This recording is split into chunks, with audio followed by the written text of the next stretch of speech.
Parliament പാസാക്കിയ സാമ്പത്തിക സംവരണത്തിന് വേണ്ടിയുള്ള ഭരണഘടനാ ഭേദഗതി ചോദ്യം ചെയ്ത് സുപ്രീം കോടതിയിൽ ഹർജി. യൂത്ത് ഫോർ ഇക്വാലിറ്റി എന്ന സംഘടനയാണ് ഹർജി നൽകിയിരിക്കുന്നത്. കാര്യമായ ചർച്ചകളൊന്നും കൂടാതെ പാർലമെന്റ് പാസാക്കിയ ഭേദഗതി ഭരണഘടനയുടെ അടിസ്ഥാന തത്വങ്ങൾക്ക് വിരുദ്ധമാണെന്നാണ് ഹർജിക്കാരുടെ വാദം. സാമ്പത്തിക മാനദണ്ഡങ്ങളല്ല സംവരണത്തിന്റെ അടിസ്ഥാനമെന്നും ഹർജിക്കാർ. നരസിംഹറാവുവിന്റെ സംവരണ നിയമത്തിനെതിരെ പോരാടിയ ഇന്ദിരാ സഹിനിയും അടുത്ത ദിവസം സാമ്പത്തിക സംവരണ ബില്ലിനെതിരെ ഹർജി നൽകുമെന്നാണ് സൂചന. പാർലമെന്റ് പാസാക്കിയ ഭേദഗതി അടിയന്തരമായി സ്റ്റേ ചെയ്യണമെന്നും ഹർജിക്കാർ ആവശ്യപ്പെടുന്നു. സിബിഐ തലപ്പത്തെ തർക്കം വീണ്ടും രൂക്ഷമായി തുടരുന്നു. ഉദ്യോഗസ്ഥരെ സ്ഥലം മാറ്റിയ ഉത്തരവുകൾ റദ്ദാക്കിയ ഡയറക്ടർ അലോക് വർമ്മയുടെ തീരുമാനത്തിനെതിരെ ഡിസിപി ദേവേന്ദർ കുമാർ ദില്ലി ഹൈക്കോടതിയെ സമീപിച്ചു. 77 ദിവസത്തെ നിർബന്ധിത അവധി കഴിഞ്ഞ് ഇന്നലെയാണ് അലോക് വർമ്മ ചുമതലയിൽ പ്രവേശിച്ചത്. സുപ്രീം കോടതി വിധിയുടെ പിൻബലത്തിലാണ് അലോക് വർമ്മ തിരികെ പ്രവേശിച്ചത്. അലോക് കുമാർ അവധിയിൽ പ്രവേശിച്ച സമയത്ത് ഇടക്കാല ഡയറക്ടറായിരുന്ന നാഗേശ്വർ റാവുവിന്റെ സ്ഥലമാറ്റ ഉത്തരവുകൾ ഇന്നലെ അലോക് വർമ്മ റദ്ദാക്കുകയായിരുന്നു. സ്പെഷ്യൽ ഡയറക്ടർ രാകേഷ് അസ്താനയ്ക്കെതിരായ കേസ് അന്വേഷിച്ച AK Bassi, MK Sinha, SA Guru തുടങ്ങിയ ഉന്നത ഉദ്യോഗസ്ഥരുടേതടക്കം എല്ലാവരുടെയും സ്ഥലം മാറ്റങ്ങൾ റദ്ദാക്കിയവയിൽ ഉൾപ്പെടും. ഒക്ടോബർ 24-ന് വർമ്മയെ നീക്കിയ ശേഷം ജനുവരി 8 വരെയുള്ള സ്ഥലം മാറ്റങ്ങളാണ് റദ്ദാക്കിയത്. മുന്നോക്ക സാമ്പത്തിക സംവരണ വിഷയത്തിൽ കേന്ദ്രത്തിനെതിരെ രൂക്ഷ വിമർശനവുമായി ശിവസേന. തൊഴിലില്ലാത്ത രാജ്യത്ത് സംവരണം കൊണ്ട് എന്ത് കാര്യമെന്ന് ഉദ്ധവ് താക്കറെ. സേനാ മുഖപത്രം സാമ്നയിലൂടെയാണ് ശിവസേനയുടെ രൂക്ഷ വിമർശനം. ലോക്സഭാ തെരഞ്ഞെടുപ്പ് ലക്ഷ്യമിട്ടുള്ള കേന്ദ്ര സർക്കാരിന്റെ അടവാണ് സാമ്പത്തിക സംവരണമെന്നും BJP സംവരണ കാർഡിറക്കി കളിക്കുകയാണെന്നും ശിവസേന ആരോപിച്ചു. തൊഴിലില്ലാത്ത രാജ്യത്ത് സംവരണം കൊണ്ട് എന്ത് കാര്യമാണുള്ളതെന്ന് ഉദ്ധവ് താക്കറെ ചോദിച്ചു. തൊഴിലില്ലായ്മയും ദാരിദ്ര്യവും പരിഹരിക്കുന്നതിൽ കേന്ദ്ര സർക്കാർ പരാജയപ്പെട്ടു. രാജ്യത്തെ ജനസംഖ്യയുമായി താരതമ്യപ്പെടുത്തുമ്പോൾ ഒരു വർഷം 1 കോടിയോളം തൊഴിലവസരങ്ങൾ പുതിയതായി ഉണ്ടാകേണ്ടതാണ്. എന്നാൽ തൊഴിലവസരം കുറയുന്നതായാണ് കണക്കുകൾ സൂചിപ്പിക്കുന്നത്. സാമ്പത്തിക സംവരണം നടപ്പാക്കുന്നതിൽ തെറ്റില്ല. എന്നാൽ ജോലിക്ക് അവസരമില്ലാതെ സംവരണം നടപ്പാക്കിയതുകൊണ്ട് എന്ത് പ്രയോജനമെന്നും സേനാ മുഖപത്രം സാമ്ന ചോദിച്ചു. News desk. പ്രളയാനന്തര കേരളത്തിന്റെ പുനർനിർമ്മാണത്തിനായി സംസ്ഥാനത്ത് പ്രളയ സെസ് പിരിക്കാൻ ഇന്ന് ചേർന്ന GST കൌൺസിൽ യോഗം അനുമതി നൽകി. 2 വർഷം 1% വരെ സെസ് പിരിക്കാനാണ് അനുമതി. GST രജിസ്ട്രേഷൻ നിർബന്ധമുള്ള പരിധി 20 ലക്ഷത്തിൽ നിന്ന് 40 ലക്ഷമായി ഉയർത്തി. കൂടുതൽ വിവരങ്ങളുമായി ഇപ്പോൾ ശരത്ത് ദില്ലിയിൽ നിന്ന് ചേരുകയാണ്. ശരത്ത്, പ്രതിവർഷം സെസ്സിലൂടെ 500 കോടിയാണ് കേരളം പ്രതീക്ഷിക്കുന്നത്. എന്താണ് തോമസ് ഐസക് പറഞ്ഞത്? മറ്റു വിവരങ്ങൾ എന്താണ്? ജോർജറ്റ്, പ്രളയ സെസ് പിരിക്കാൻ കേരളത്തിന് GST കൌൺസിൽ ഇന്ന് അനുമതി നൽകിയിരിക്കുകയാണ്. അന്തർ സംസ്ഥാന വ്യാപാരത്തിന് ഒഴികെ 1% അധിക നികുതി ഏർപ്പെടുത്താനാണ് GST കൌൺസിൽ കേരളത്തിന് അനുമതി നൽകിയിരിക്കുന്നത്. 2 വർഷത്തേക്ക് ആണ് ഈ ഒരു അനുമതി കേരളത്തിനായി ലഭിച്ചിരിക്കുന്നത്. ഇതുവഴി പ്രതിവർഷം 500 കോടി രൂപയാണ് കേരളത്തിന് അധിക വരുമാനമായി ലഭിക്കാൻ വേണ്ടി പോകുന്നത്. ഇത് ആദ്യമായാണ് ദേശീയ നികുതി നിരക്കിൽ നിന്നും വ്യക്തമായി സംസ്ഥാനത്തിന് ഒരു നികുതി നിരക്ക് വ്യത്യസ്തമായ ഒരു നികുതി പിരിക്കാനുള്ള അനുമതി ലഭിക്കുന്നത് എന്നും തോമസ് ഐസക് വ്യക്തമാക്കി. അതേസമയം തന്നെ ഏതൊക്കെ വസ്തുക്കൾക്ക് ഈ രീതിയിൽ നികുതി ഏർപ്പെടുത്തുമെന്നതിനെ സംബന്ധിച്ച് ബജറ്റിൽ വ്യക്തമാക്കുമെന്നാണ് ധനമന്ത്രി തോമസ് ഐസക് പറഞ്ഞിരിക്കുന്നത്. അതുപോലെ തന്നെ വിദേശ വായ്പാ പരിധി ഉയർത്തുന്നതിനും തത്വത്തിൽ അനുമതി ലഭിച്ചു എന്നുള്ളത് കൂടി അദ്ദേഹം വ്യക്തമാക്കിയിട്ടുണ്ട്. കേരളത്തിന്റെ കടുത്ത എതിർപ്പിനെ തുടർന്ന് ലോട്ടറി GST പരിധി 12% നിന്നും 28% ഉയർത്തുന്നത് പരിശോധിക്കാൻ വേണ്ടി മന്ത്രിതല ഉപസമിതിയെയും GST കൌൺസിൽ ചുമതലപ്പെടുത്തിയിട്ടുണ്ട്.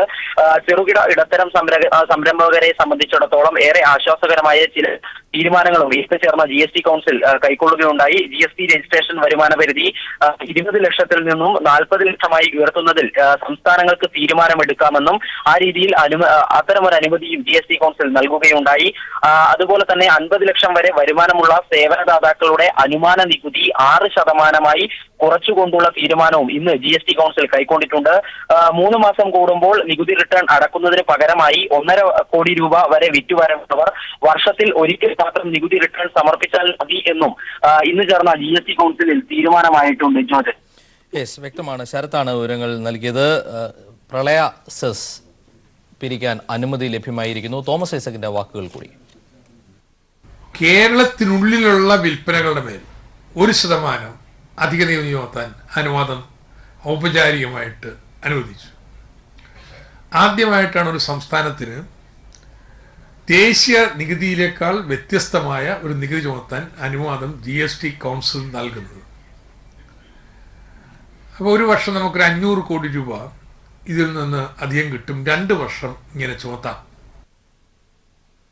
ISRO ചാരക്കേസിൽ പ്രതി ചേർക്കപ്പെട്ട ഫൗസിയ ഹസൻ നിയമ നടപടിക്ക് ഒരുങ്ങുന്നു. നമ്പിനാരായണന് ലഭിച്ചതുപോലെ തനിക്കും നീതി വേണമെന്ന് ഫൗസിയ പറഞ്ഞു. ചാരക്കേസ് മക്കളുടെ വിദ്യാഭ്യാസമടക്കം തകർത്തു. കോടതിയെ സമീപിക്കുമെന്നും ഫൗസിയ കോഴിക്കോട് വ്യക്തമാക്കി. You can't imagine if I tell, because somebody go through in this only can understand. Otherwise, if I use any word, it's not enough for that. The 3 years I went through, and my everything finished. My daughter's education finished, and she couldn't pass also. Everything, the way my daughter suffered is, I am very sorry for that. I think Kerala government should give me something. He got compensation. It means I also should get. Somebody must think about this and must give me. Because I also lost so much. Ayodhya തർക്കഭൂമി case പരിഗണിക്കുന്ന 5-അംഗ ഭരണഘടനാ ബെഞ്ചിൽ നിന്ന് justice UU Lalit പിന്മാറി. അയോധ്യയുമായി ബന്ധപ്പെട്ട കേസിൽ നേരത്തെ UU ലളിത് ഹാജരായ സാഹചര്യത്തിലാണ് പിന്മാറ്റം. പുതിയ ബെഞ്ച് രൂപീകരിച്ചുകൊണ്ട് ജനുവരി 29-ന് കേസ് കോടതി വീണ്ടും പരിഗണിക്കും. അയോധ്യ ഭൂമി തർക്കക്കേസിൽ അന്തിമവാദം ആരംഭിക്കാനുള്ള സമയവും തീയതിയും ഇന്ന് തീരുമാനിക്കുമെന്ന് കേസ് പരിഗണിച്ച ഉടനെ ചീഫ് ജസ്റ്റിസ് രഞ്ജൻ ഗൊഗോയ് അറിയിച്ചു. ഈ സമയത്താണ് ജസ്റ്റിസ് UU ലളിത് അഭിഭാഷകനായിരിക്കെ ഉത്തർപ്രദേശ് മുൻ മുഖ്യമന്ത്രി കല്യാൺ സിംഗിനു വേണ്ടി ഹാജരായ കാര്യം മുസ്ലിം സംഘടനകൾക്ക് വേണ്ടി ഹാജരായ അഭിഭാഷകൻ രാജീവ് ധവാൻ കോടതിയിൽ ഉന്നയിച്ചത്. ഇതിനെ തുടർന്ന് ബെഞ്ചിൽ നിന്ന് പിന്മാറാൻ ജസ്റ്റിസ് UU ലളിത് തന്നെ സന്നദ്ധത അറിയിക്കുകയായിരുന്നു. അടുത്ത തവണ കേസ് വീണ്ടും പരിഗണിക്കുന്നതിന് മുമ്പ് ഭരണഘടനാ ബെഞ്ച് പുനഃസ്ഥാപിക്കും. കേസിൽ അന്തിമവാദം തുടങ്ങുന്ന തീയതി തീരുമാനമായിട്ടില്ല. അതുകൊണ്ട് തന്നെ കേസ് രേഖകൾ പരിശോധിച്ച് വിവർത്തനം കൃത്യമാണെന്ന് ഉറപ്പാക്കാൻ സുപ്രീം കോടതി രജിസ്ട്രിക്കും ഔദ്യോഗിക വിവർത്തകനും ചീഫ് ജസ്റ്റിസ് നിർദ്ദേശം നൽകി. റഫറൻസ് ഓർഡർ ഇല്ലാതെ ഭരണഘടനാ ബെഞ്ച് രൂപീകരിച്ചത് നടപടിക്രമങ്ങളുടെ ലംഘനമല്ലേ എന്നും രാജീവ് ധവാൻ ചോദിച്ചു. അയോധ്യ കേസ് ഭരണഘടനാ ബെഞ്ചിന് മുൻപാകെ ലിസ്റ്റ് ചെയ്യാനുള്ള തീരുമാനം ചീഫ് ജസ്റ്റിസിന്റെ അധികാരങ്ങൾ ഉപയോഗിച്ചുള്ളതാണെന്നും തന്റെ തീരുമാനം 3-അംഗ ബെഞ്ചിന് വിരുദ്ധമല്ലെന്നും ചീഫ് ജസ്റ്റിസ് രഞ്ജൻ ഗൊഗോയ് മറുപടി നൽകി. രാജ്യം 2019 ഇലക്ഷനെ നേരിടാൻ വേണ്ടി തയ്യാറാകുമ്പോൾ സുപ്രീം കോടതിയിൽ നിന്നുണ്ടാകുന്ന ഏതു തീരുമാനവും നിർണായകമാണ്. സുപ്രീം കോടതിയുടെ വിധി പ്രസ്താവം 2019 ഇലക്ഷന് മുമ്പേ ഉണ്ടാകുമോ എന്നാണ് ഇന്ത്യൻ രാഷ്ട്രീയം ഉറ്റുനോക്കുന്നത്. സുപ്രീം കോടതിയിൽ നിന്നും ഹരീഷ് ചനങ്ങാട്ട്. ശബരിമല വിഷയത്തിൽ സ്ത്രീകൾക്കെതിരെ കൊലവിളി പ്രസംഗം നടത്തിയ കൊല്ലം തുളസിയുടെ മുൻകൂർ ജാമ്യാപേക്ഷ ഹൈക്കോടതി തള്ളി. അന്വേഷണ ഉദ്യോഗസ്ഥന് മുന്നിൽ കീഴടങ്ങണമെന്നും ഉത്തരവിട്ടു. കൊല്ലം തുളസിയുടെ മാപ്പപേക്ഷയും കോടതി തള്ളി. ശബരിമലയിലേക്ക് പോകുന്ന യുവതികളെ 2ആയി വലിച്ചുകീറി ഒരു ഭാഗം ദില്ലിക്കും ഒരു ഭാഗം പിണറായി വിജയന്റെ മുറിയിലേക്കും എറിഞ്ഞു കൊടുക്കണമെന്നായിരുന്നു കൊല്ലം തുളസിയുടെ പ്രസംഗം കലാപത്തിനുള്ള ആഹ്വാനമാണെന്ന് ഹൈക്കോടതി വിലയിരുത്തി. കൊല്ലം തുളസി നടത്തിയ പരാമർശങ്ങൾ അംഗീകരിക്കാവുന്നതല്ലെന്ന് ഹൈക്കോടതി വ്യക്തമാക്കി. സ്ത്രീ പ്രവേശനം അനുവദിച്ച സുപ്രീം കോടതി വിധിക്കെതിരാണത്. നാട്ടിൽ കലാപമുണ്ടാക്കാൻ ആഹ്വാനം ചെയ്യുന്നതായിരുന്നു പ്രസംഗം. രാഷ്ട്രീയ പ്രസംഗമായി ഇതിനെ കാണാനാവില്ലെന്നും കോടതി വ്യക്തമാക്കി. പൊതുജനങ്ങൾക്ക് തെറ്റായ സന്ദേശം നൽകുന്നതാണ് പ്രസംഗം. കൊല്ലം തുളസി സമർപ്പിച്ച മുൻകൂർ ജാമ്യാപേക്ഷയും മാപ്പപേക്ഷയും കോടതി തള്ളി. കൊല്ലം തുളസി പോലീസിന് മുമ്പാകെ ഹാജരാകണമെന്നും കോടതി ഉത്തരവിട്ടു.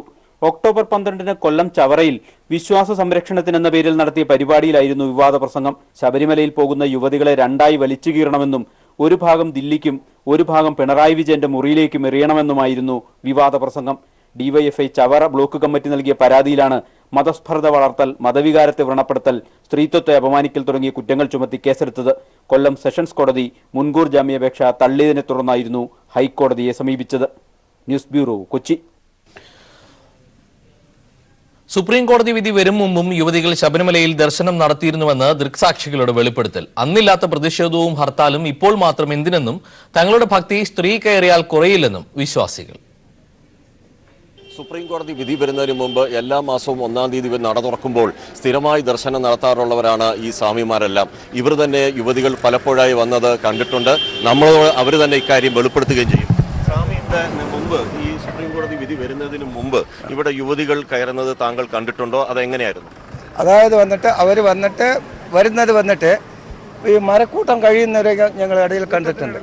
അതായത് വന്നിട്ട് അവർ വന്നിട്ട് ഇപ്പോൾ വന്നിട്ട് ഈ ടോപ്പും ഇതൊരു ചുരിദാറൊക്കെ ഇട്ടിട്ടാണ് അവർ വന്നിരിക്കുന്നത്. അത് ഞങ്ങൾ കണ്ടിട്ടുണ്ട്. അവർ വന്നിട്ട് എങ്ങനെയും വന്നിട്ട് ഒരു 18, 22 വയസ്സ് 30 വയസ്സിൻ്റെ ഉള്ളിൽ അപ്പോൾ അവർ വന്നിട്ടുണ്ട്. അവർ വന്നിട്ട് ഈ മരക്കൂട്ടൻ്റെ അപ്പുറം വരയ്ക്കുണ്ടല്ലോ, മറ്റേ ഇതുവരയ്ക്ക് അവർ വന്നിട്ട് ഞങ്ങൾ കണ്ടിട്ടുണ്ട്. അതുവരയ്ക്ക് അവർ വന്നിട്ടുണ്ട്. അത് ഞങ്ങൾ കണ്ടതാണ്. അപ്പോൾ അതിൻ്റെ മുന്നേ വന്നിട്ട് പിന്നെ ഇവിടെയൊക്കെ ഇവിടുന്ന് അതുവരയ്ക്ക് വന്നിട്ട് അവർ വരും. പക്ഷേ വന്നിട്ട് കെട്ടോ അതൊന്നുമില്ല. അവർ വന്നിട്ട് സാധാരണമായിട്ട് വരുന്ന പിന്നെ പമ്പ പുണ്യ നദി പറഞ്ഞിട്ട് എല്ലാം നമ്മൾ വിശ്വസിച്ചിരിക്കുക. കാരണം ടൂറിസം കേന്ദ്രമാതിരി നമ്മൾ മാസം വരുമ്പോൾ പെണ്ണുങ്ങൾ ഭർത്താവ് മല കയറുമ്പോൾ പെണ്ണുങ്ങളൊക്കെ പമ്പയിലിരിക്കുക, കുളിക്കുക, സ്വാമികളെ ആ ഭാഗത്ത് കുളിക്കുമ്പോൾ പെണ്ണുങ്ങൾ ഈ ഭാഗത്ത് കുളിക്കുക. ഇതൊക്കെ സ്ഥിരം നടക്കുന്നുണ്ട്.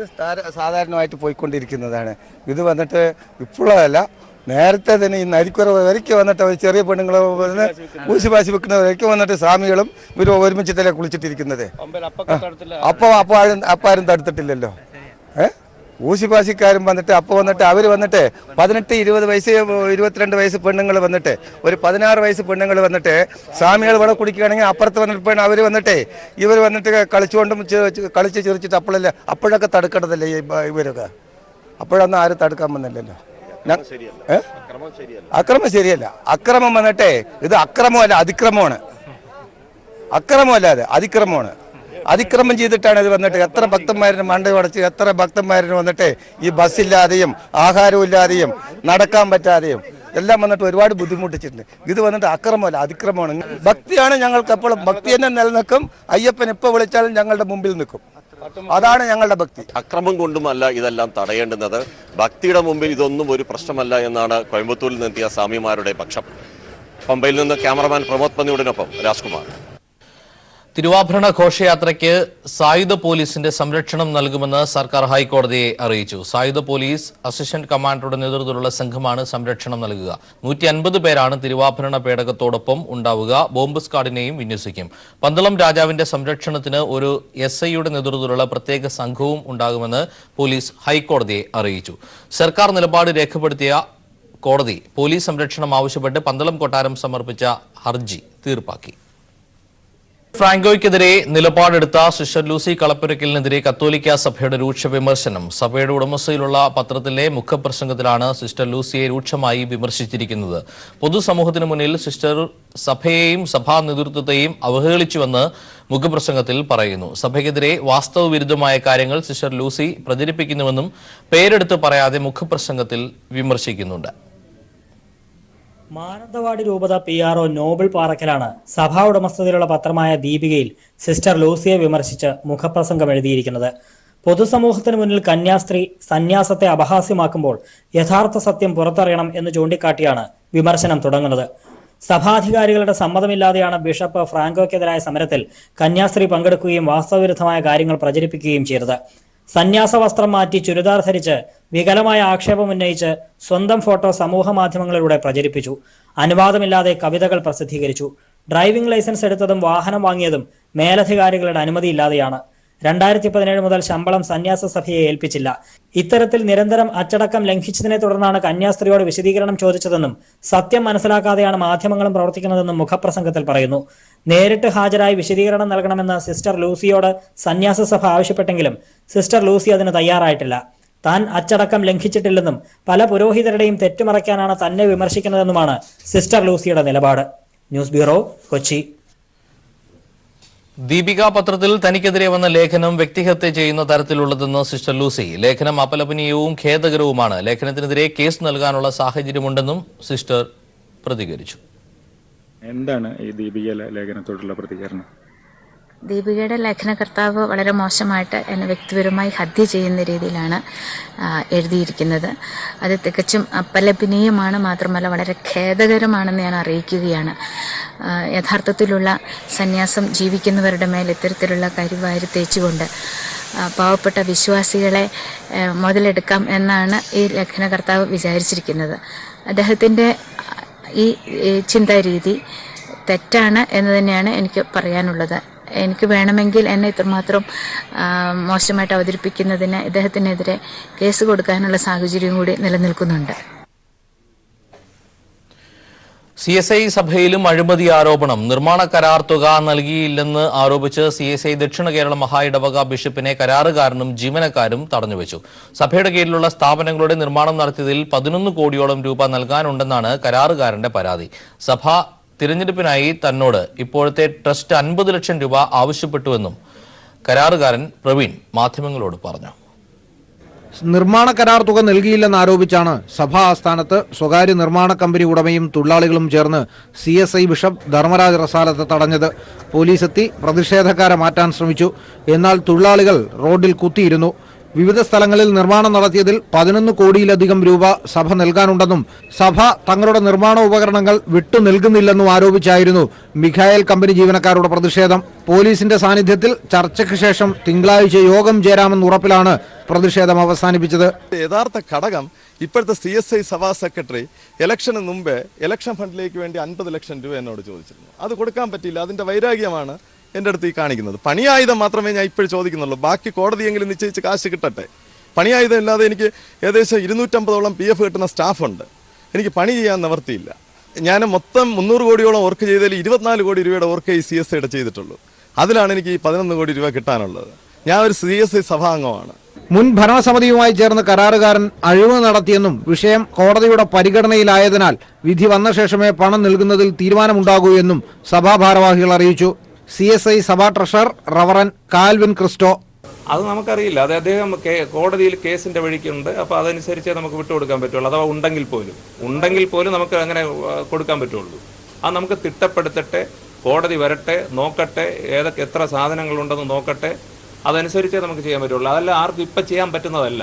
മുൻ ഭരണസമിതി ജോലി വാഗ്ദാനം ചെയ്ത് പണം വാങ്ങിയെന്ന ആരോപണവുമായി 2 മാസം മുമ്പും സഭാ ആസ്ഥാനത്ത് പ്രതിഷേധമുണ്ടായിരുന്നു. News bureau, Thiruvananthapuram.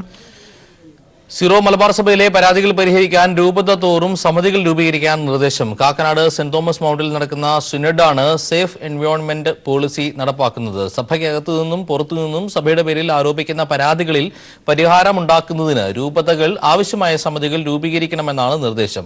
അൽമായരെ കൂടി ഉൾപ്പെടുത്തിയാകും സമിതി രൂപീകരിക്കുക. രൂപതകളിലും ഇടവകകളിലും സന്യാസാശ്രമങ്ങളിലും സഭാ സ്ഥാപനങ്ങളിലും ഇക്കാര്യം നടപ്പാക്കും. നിയമസഭയുടെ സമ്മേളനം ജനുവരി 25 മുതൽ വിളിച്ചു ചേർക്കാൻ മന്ത്രിസഭാ യോഗം തീരുമാനിച്ചു. കേരള ഹൈസ്പീഡ് റെയിൽ കോർപ്പറേഷൻ ലിമിറ്റഡിന്റെ പ്രവർത്തനം അവസാനിപ്പിക്കാനും 39 സർക്കാർ കോളേജുകളിലായി 141 അധ്യാപക തസ്തികകൾ സൃഷ്ടിക്കാനും മന്ത്രിസഭ തീരുമാനിച്ചു. സംസ്ഥാന മത്സ്യബന്ധന നയത്തിന്റെ കരട് ഇന്ന് ചേർന്ന മന്ത്രിസഭ അംഗീകരിച്ചു. ഇടനിലക്കാരുടെ ചൂഷണത്തിൽ നിന്നും മത്സ്യത്തൊഴിലാളികളെ രക്ഷിക്കാൻ സഹകരണ പ്രസ്ഥാനം ശക്തിപ്പെടുത്തുക, മത്സ്യത്തൊഴിലാളികളുടെ സാമൂഹ്യ സുരക്ഷയും ക്ഷേമവും ഉറപ്പാക്കുക തുടങ്ങിയ ലക്ഷ്യങ്ങൾ മുൻനിർത്തിയാണ് മത്സ്യബന്ധന നയത്തിന്റെ കരട് രൂപപ്പെടുത്തിയിരിക്കുന്നത്. മത്സ്യനയത്തിന്റെ കരട് മന്ത്രിസഭാ യോഗം അംഗീകരിച്ചു. ഉന്നത വിദ്യാഭ്യാസ മേഖലയിൽ കൂടുതൽ പണം അനുവദിക്കുന്നതിനുള്ള നടപടിക്രമങ്ങൾക്കും മന്ത്രിസഭ അനുമതി നൽകി. കണ്ണൂർ കാലിക്കറ്റ് സർവകലാശാലയ്ക്ക് 150 കോടി രൂപ വീതവും മഹാത്മാഗാന്ധി സർവകലാശാലയ്ക്ക് 132.75 കോടി രൂപയും സാമ്പത്തിക സഹായം നൽകും. സംസ്ഥാനത്തെ 39 സർക്കാർ കോളേജുകളിലായി 141 അധ്യാപക തസ്തികകൾ സൃഷ്ടിക്കാനും ശ്രീ വിദ്യാധിരാജ ഹോമിയോപ്പതിക് മെഡിക്കൽ കോളേജിൽ 48 അധ്യാപകേതര തസ്തികകൾ താൽക്കാലികമായി സൃഷ്ടിക്കാനും തീരുമാനിച്ചു. കേരള ഹൈസ്പീഡ് റെയിൽ കോർപ്പറേഷൻ ലിമിറ്റഡിന്റെ പ്രവർത്തനം അവസാനിപ്പിക്കും. ഇന്ത്യൻ റെയിൽവേയുമായി യോജിച്ച് റെയിൽ പാതകൾക്ക് സമാന്തരമായി സെമി ഹൈസ്പീഡ് റെയിൽ പദ്ധതി നടപ്പിലാക്കാൻ തീരുമാനിച്ച പശ്ചാത്തലത്തിലാണ് കോർപ്പറേഷന്റെ പ്രവർത്തനം അവസാനിപ്പിക്കുന്നത്. വയനാട് ജില്ലയിലെ കബനി റിവർ വാലി പദ്ധതിയുടെ ഗുണഭോക്താക്കൾക്ക് അനുവദിച്ച വായ്പയും പിഴ പലിശയും എഴുതിത്തള്ളും. കഠിന വരൾച്ചയും കൃഷിനാശവും കണക്കിലെടുത്താണ് വായ്പ എഴുതിത്തള്ളുന്നത്. അരീക്കോട് ഇരട്ടക്കൊലക്കേസിന്റെ തൊണ്ടി സാധനങ്ങൾ കണ്ടെടുക്കുന്നതിനിടെ മരണപ്പെട്ട MV റിയാസിന്റെ വിധവയ്ക്ക് സർക്കാർ ജോലി നൽകും. LDF മന്ത്രിസഭ 1000 ദിവസങ്ങൾ പൂർത്തിയാക്കുന്നത് വിവിധ പരിപാടികളോടെ ആഘോഷിക്കും. ഇതിന് AK ബാലൻ കൺവീനറായി മന്ത്രിസഭാ ഉപസമിതി രൂപീകരിച്ചു. News bureau, Thiruvananthapuram. Lavalin case പരിഗണിക്കുന്നത് സുപ്രീം കോടതി 6 ആഴ്ചത്തേക്ക് മാറ്റി. കേസിലെ 3ാം പ്രതിയും KCB മുൻ ചെയർമാനുമായ R ശിവദാസന്റെ ആവശ്യപ്രകാരമാണ് കേസ് മാറ്റിയത്. CBIയുടെ സത്യവാങ്മൂലത്തിന് മറുപടി ഫയൽ ചെയ്യാൻ കൂടുതൽ സമയം ആവശ്യപ്പെട്ട് ശിവദാസൻ അപേക്ഷ നൽകിയിരുന്നു. ജസ്റ്റിസുമാരായ NV രമണ, മോഹനശാന്തന ഗൌഡർ എന്നിവരുടെ ബെഞ്ചാണ് ഹർജി പരിഗണിച്ചത്. മുഖ്യമന്ത്രി പിണറായി വിജയൻ അടക്കം 3 പ്രതികളെ കുറ്റവിമുക്തരാക്കിയ ഹൈക്കോടതി ഉത്തരവ് റദ്ദു ചെയ്യണമെന്നാവശ്യപ്പെട്ട് CBI നൽകിയ ഹർജിയും ലാവ്ലിൻ കേസിൽ നിന്ന് ഒഴിവാക്കണമെന്നാവശ്യപ്പെട്ട് 3 KSEB മുൻ ഉദ്യോഗസ്ഥരുടെ ആവശ്യവുമാണ് കോടതിയുടെ പരിഗണനയിൽ ഉള്ളത്.